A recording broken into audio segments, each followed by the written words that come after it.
Hi everyone, thank you for tuning in watching this video. My name is Dan Dickinson. I'm a UK and international tax partner at Grant Thornton here in the UK. I'm also the firm's lead for ESG and tax. This video is part of a series looking at how tax can add value to your organisation's ESG agenda. In this video, we're going to talk about environmental taxes. In other videos in the series, we'll be talking about incentives and also tax governance globally. But today I'm joined by two colleagues from right across the Grant Thornton International Network. I have Nicholas, where it's morning time in Chile at the moment, and I have Engmin, who's joined us from GT Singapore, where it's the evening. So thanks both for joining. Just to kick off, I wanted to go into what I think about, when the phrase ESG is raised, I think the E part of it pops into people's minds first, generally. That's the organisation, that's the areas that organisations and people around the world focus on most, and particularly carbon emissions. That's the thing that gets most media airtime. Most organisations have carbon reduction targets, I think it's fair to say, as do most governments as well, looking at their economy-wide carbon emissions. But how do countries and governments actually reduce carbon emissions then and meet those targets that they have? That's done through the traditional kind of carrot and stick approach. Today, we're going to focus on the stick side of things, as I said, the carbon tax elements. I think I'll come to Nicholas first, Marie, to bring in my colleagues. How do you think tax can add value to an organisation's environmental targets? Well, thank you, Dan. Your organization is probably already bearing the costs of existing environmental taxes. You just may not be aware of them. These taxes are mostly above the line, operating costs on inputs to supply chains, including plastic, landfill, forestry use, transportation, energy, and of course, carbon emissions. And there are more taxes coming. So the extent to which you can absorb them or not depends on foresight and your place and power in the supply chain. This is most obvious in industries such as minerals, transport, or heavy manufacturing, but also applies to financial entities making investments such as banks, private equity, investment funds. Well, your investment models and forecasts should take definitely into account the likely future environmental tax burden on the organizations you're investing into. Yes, no, I certainly agree with that. And you already raised a couple of good examples of environmental taxes that are coming or already exist. A good example is plastics packaging tax, in the UK and Europe. That's a tax on non-recyclable plastic that all countries in the EU and the UK will have going forward. But as I said at the start of the video, carbon, it really is the focus of most governments from an environmental perspective. And I think the tax burden on carbon emissions is only going to increase. A topical example of a carbon tax is the EU's carbon border adjustment mechanism, or CBAM.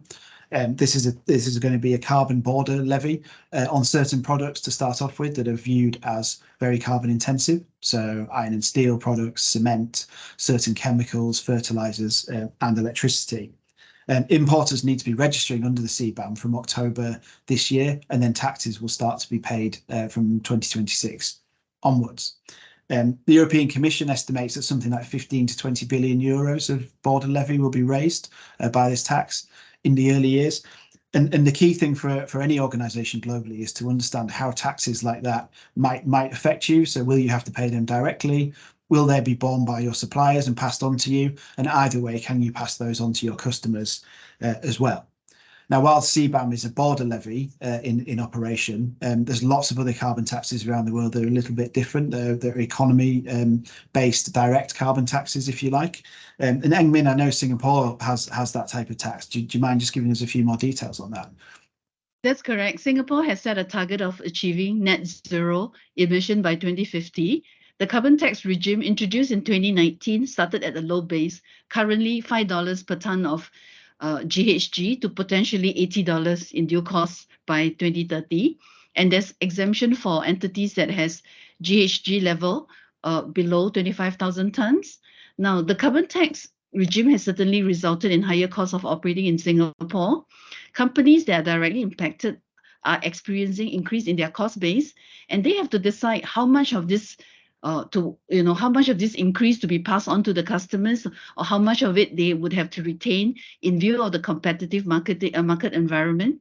Now, when I looked at financial institutions, The Monetary Authority of Singapore has been encouraging FIs to adopt environmentally friendly practices. So basically, they are encouraging banks to support green financing, sustainable development, and move away from this low carbon economy. Not support like a coal-fired power plant. Focus on renewable energy projects, green buildings, and sustainable infrastructure development. Yeah, that's interesting. So it's not just governments that are kind of pushing the agenda to make organisations reduce carbon emissions. It's financial institutions as well who might invest or lend money to those businesses. So that is interesting to see that in Singapore. Nicholas, what about you in Chile, over the other side of the world? I know Chile's had a carbon tax for a while. Yes, Chile currently has 3 taxes on emissions from mobile stationary sources established and modified in the last decade. And the latest modification came in effect into this year, expanded the entity subject to the tax. Regarding the tax on carbon emissions, it is a direct tax applied to stationary sources that emit more than 25,000 tons per year, levied at the rate of USD 5 per ton, same as Singapore.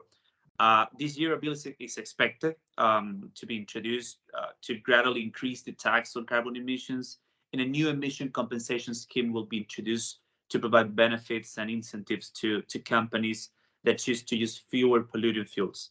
And going back to what you said about the CBAM, is really interesting from Chilean perspective, Dan. Given that Chile has a local carbon tax, would you think that would keep Chile competitive in a world where we have the CBAM? To a certain extent, yes, because the more carbon tax you have already suffered in the supply chain, the less CBAM you should suffer at the border. But that's just the CBAM in isolation. Interestingly, for the UK steel industry, something like the CBAM might make the UK steel more competitive relative to other steel from other countries, because we already have a high carbon tax base in the UK.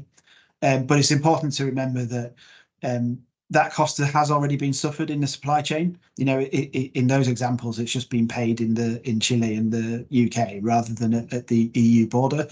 The key thing is to recognise as an organisation that you might suffer those costs either directly or indirectly, and then decide what you're going to do about them. And the other interesting element to me is that we've talked about the CBAM and 2 different examples of local carbon taxes, and there is efforts underway to try to begin harmonising these rules. So the OECD is looking at that in a very nascent manner at the moment, but they have a group that is looking at this and trying to encourage countries to have these sorts of rules, but have the right type of rules as well, and some sort of global coordination. So more to see there over the next few years, I would think. Well, there's certainly a lot to think about. What do we think are the key takeaways for our audience? Well, for me, it's the horizon scanning piece. What country's policy will impact your direct cost base, costs that will be passed on to you by your suppliers, and in fact, the cost of where you're operating, the cost base of your entities. And you basically need to understand the supply chain and where policy is going in each one of the key countries that you have that you actually purchase from in those supply chains. So if I think of my clients in the HQ in Asia Pacific, a lot of them invest into or sell products into EU. So have they all understood the coming of CBAM or the other taxes in Europe? So how would they be impacted? So that would be the key questions that people need to think about. Yeah, I second that, and I think it's important to remember that this won't always be a tax-led thing. Your organisations are very likely to be already calculating and monitoring carbon emissions in your supply chain. If they're not already, they will be soon, for regulatory reasons, for other reasons. And so as an organisation, you will have data around carbon emissions, and actually you can apply tax sensitivity to that once you've done the horizon scanning that Engmin talked about, to try and see these costs coming and understand the size of them, and then whether you can potentially pass some of those on. Great. Well, thank you both. That makes sense to me, and can really see how tax could add value to decision making around carbon emissions strategies. I think we're a little bit out of time now, but what can we expect from the rest of the series of these videos, Dan? Yeah, well, there'll be another one following on here, talking about incentives around the world. So incentives that might be available to help businesses pay for their change programs around environmental issues such as carbon emissions.